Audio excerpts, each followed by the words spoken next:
and thank you for taking the time to watch this week's chat. This week is a hot topic, medical marijuana. And it's not something I used to even think about or talk about or really have an opinion about. But now that we're at the point where 21 states have passed laws that allow for the use of marijuana for medical purposes on some level, I felt like it was time that we start to discuss this at a real level. Now there are multiple issues at play here. You have medical marijuana, and you have the fact that marijuana is scheduled or is classified as a Schedule I narcotic under the Controlled Substances Act of 1970.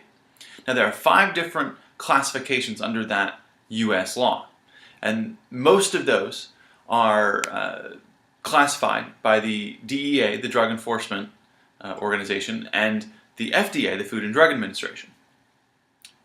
And so marijuana is what's called a Schedule I, and that is the most dangerous, most troubling of all the controlled substances out there.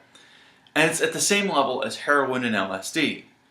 Now we can get into the nitty-gritty of how they go through the classification process, but that's not the point of today's video. Today's video is just to raise the issue of medical marijuana. And I believe it is time that the U.S. government at the federal level begin to meet the states halfway on this issue. Because there is growing evidence that cannabis, the plant that marijuana comes from, has medical value. Now it's tough to say what that value is without further study. It's tough to say what the side effects are without further study. I believe the U.S. government, the Food and Drug Administration, and DEA need to work together to find ways to test medical marijuana to find the best delivery system possible. Is it through pharmaceutical companies? Is it through prescriptions and then patients go to service providers to purchase the drug, the marijuana that they need? How do you penalize if there's abuse of the system? There's a lot of things at play here, and it's important that we have a unified voice, because with the Controlled Substances Act of 1970, this is a federal issue, and we need to make sure that we have a nationwide solution so that healthcare across this country can be uniform.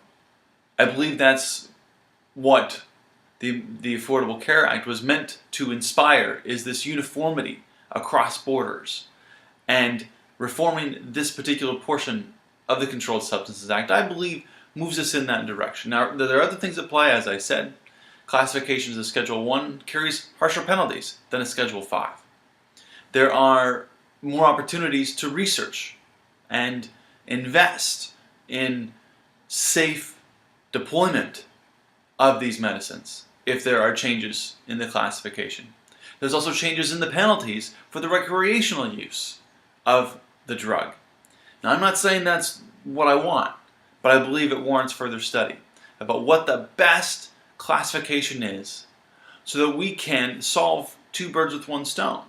Finding a solution to medical marijuana, which is something that people want and there is some medical validity, and also working to solve our rising population problem in this country. Now that's a topic for a further video. This topic is just medical marijuana, and I believe if you take the time to look at the information, to look at the data, there is a case to be made that marijuana for medical purposes has value. Take the time. Let's create a debate on this issue. Let's start today. There's some links under this video that can help guide you to some very key information. And let's continue the conversation. Thank you for watching. We'll chat again soon.